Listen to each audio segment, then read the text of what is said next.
रहमतुल्लाहि व बरकातुहू। आज मेरी तकरीर का उन्वान है झूठ। हम सब जानते हैं इस्लाम में झूठ बहुत बड़ा गुनाह है। झूठ का मतलब वो बात जो वाक़या के खिलाफ हो। झूठ बोलने वाला दूसरे को फरेब देता है।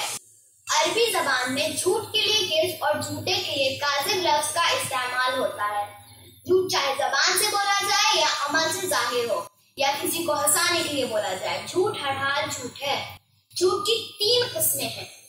कौली, इंसान की बातों में झूठ होता है। अमली, इंसान जो काम करता है उसमें सच्चाई नहीं होती लेकिन देखने वाले को लगता है कि वो सही है। नियति, यानी इंसान कहे या करे तो कुछ लेकिन उसकी नियत गलत हो। इंसान बहुत सी सूरतों में झूठ बोलता है।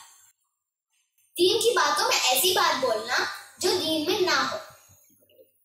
दूसरों के बारे में बेबुनियाद बातें बोलना, ये सख्त गुनाह है।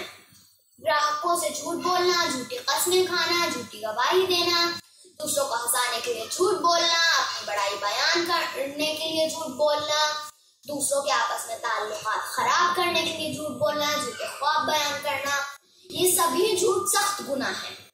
अल्लाह ने ऐसे लोगों पर लानत भेजी है। अल्लाह ने कुरान में फरमाया, झूठ तो वही लोग गढ़ते हैं जो अल्लाह की आयतों पर ईमान नहीं लाते। एक हदीस में है, हजरत उमर रजी अल्लाह अन्हु से रिवायत है, हुजूर सल्लल्लाहु अलैहि वसल्लम ने फरमाया, जब बंदा झूठ बोलता है तो इसकी बदबू की वजह से फरिश्ते इससे 1 मील दूर भाग जाते हैं। झूठ के नुकसानात। झूठा शख्स मुनाफिकीन में शामिल हो जाता है। झूठे की तिजारत से बरकत उठा दी जाती है। झूठा हक को बातिल और बुराई को भलाई समझने लगता है। झूठा शख्स लोगों का एतमाद खो देता है। झूठा सुकून और इत्मीनान कद्र की रोशनी से महरूम हो जाता है। झूठ रिज़्क़ की बेबरकती का सबब बनता है। झूठा हिदायत की रोशनी से महरूम हो जाता है।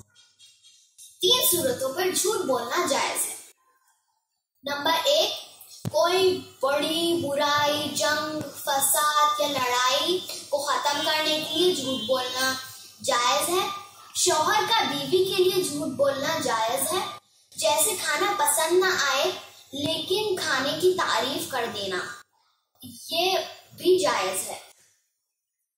नंबर 3, जंग के मौके पे भी झूठ बोलना जायज है। इन सूरतों के अलावा झूठ बोलना जायज नहीं है। इसी तरह आजकल सोशल मीडिया पे झूठे स्टेटस, तस्वीरें, बातें लगाना भी झूठ में शामिल है। हमें इनसे बचना चाहिए। अल्लाह ताला हमें एक झूठ से बचाए और एक अच्छा मुसलमान बनाए। आमीन।